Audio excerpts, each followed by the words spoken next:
When a city's hero falls, the world seems to tilt ever so slightly.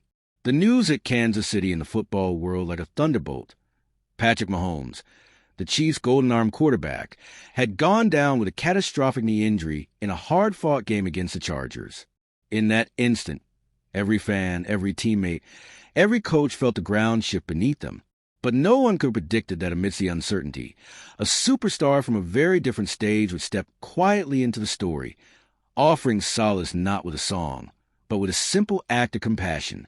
Taylor Swift's unannounced arrival at the Dallas hospital where Mahomes was recovering became the heartbeat of a moment that transcended sports, music, or even celebrity.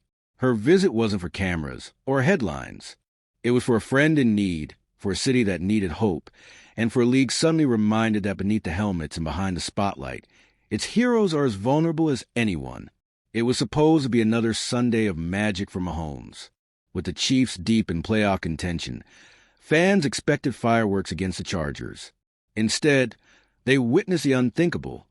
Mahomes scrambling from the pocket, only to be brought down awkwardly by the opposing defense. The silence in the stadium was deafening as trainers rushed onto the field. In those agonizing moments, it became clear that something was terribly wrong. The diagnosis soon followed. A torn ACL, a damaged LCL, and a season abruptly over.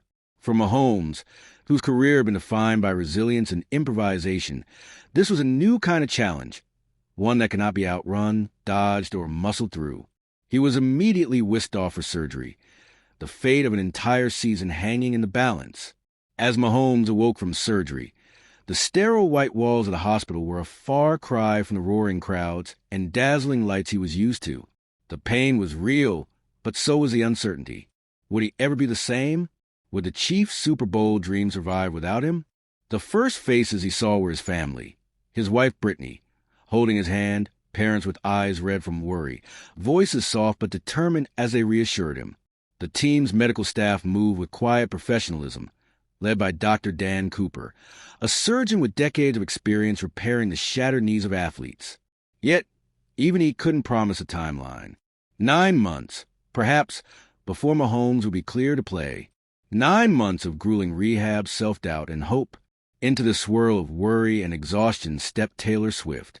She didn't bring a publicist or a security detail. She didn't ask for photos or permission. She simply arrived quietly and asked to see Patrick. For years, their circles had overlapped. He, the face of the NFL.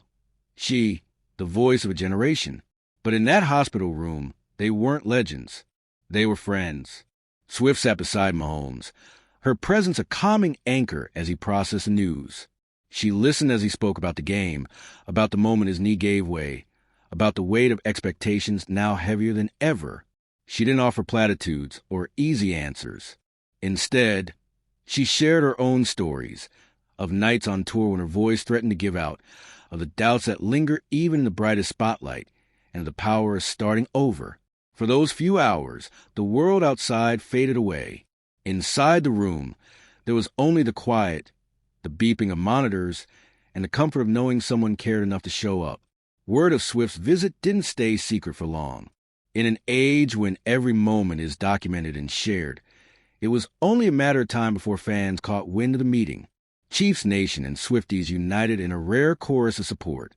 The internet flooded with messages of encouragement, stories of resilience, and reminders that even the strongest among us need support. But the impact of her visit went far beyond social media trends. Inside the Chiefs' locker room, players talked about it in hushed tones. Some wondered aloud what it would be like to have someone as famous and busy as Taylor Swift show up for them. Others saw it as a reminder that football, for all its bluster, is ultimately about community, about showing up for each other when it matters most. Coach Andy Reid, usually unflappable, was visibly moved when asked about the visit. Privately, he spoke to his team about the importance of lifting each other up, of finding strength in adversity. Publicly, he remained focused, offering measured statements to the press, but letting his players know that Mahomes was still very much a part of their journey, even from a hospital bed. For Mahomes, the days that followed blurred into a cycle of painkillers, physical therapy, and consultations with specialists. The injury was severe, but the surgery was a success. Dr. Cooper's prognosis was cautiously optimistic. With dedication and time, Mahomes could return, maybe even stronger than before, but the road ahead would be long. Mahomes faced months of rehabilitation, learning to walk without a limp, regaining strength in his leg, and eventually trusting his knee enough to run, cut, and throw as only he can. Every milestone, bending his knee, climbing stairs, jogging, would be hard-won. His family became his biggest supporters, there for every frustrating setback and every small victory. Teammates visited when they could, bringing stories from the locker room, playbooks to study, and reminders that the team was fighting for him, just as he had always fought for them. Kansas City, a town that had grown used to big games and playoff runs, found itself rallying in a new way. Local businesses hung banners wishing Mahomes well. Fans organized get-well cards, video messages, and even a citywide fundraiser for local youth sports in his honor. The injury became a call to action, a way for the community to show its gratitude for all Mahomes had given them. Sports radio hosts debated the team's future. Could the Chiefs survive without their leader? Would backup quarterbacks rise to the occasion? But beneath the uncertainty was a deeper sense of pride, a belief that no matter what happened on the field, the city would stand behind its team and its quarterback. Swift's visit was not a one-time gesture. Over the coming weeks, she checked in with Mahomes regularly, sending messages, sharing playlists, and offering encouragement. Her own experiences with injury and recovery, vocal cord issues, the toll of relentless touring, gave her a unique perspective. She became, in many ways, a confidant, reminding Mahomes that the comeback is often sweeter than the ascent. Her support inspired others in the entertainment world to reach out as well. Messages from musicians, actors, and athletes poured in, each one a reminder that Mahomes wasn't alone. 9 months. That's how long the doctors said it would take before Mahomes could even think about stepping back on the field. It's a lifetime in sports, but for Mahomes, it became a countdown, a new kind of season, measured not in wins and losses, but in inches and milestones. The Chiefs adjusted, learning to play without their superstar, finding new leaders, and discovering strengths they didn't know they had. The fans adjusted, too, turning every game into a tribute to their wounded quarterback. And Mahomes?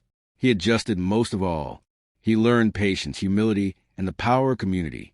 He discovered that sometimes the most important battles are fought not on the field, but in the quiet moments of doubt and hope.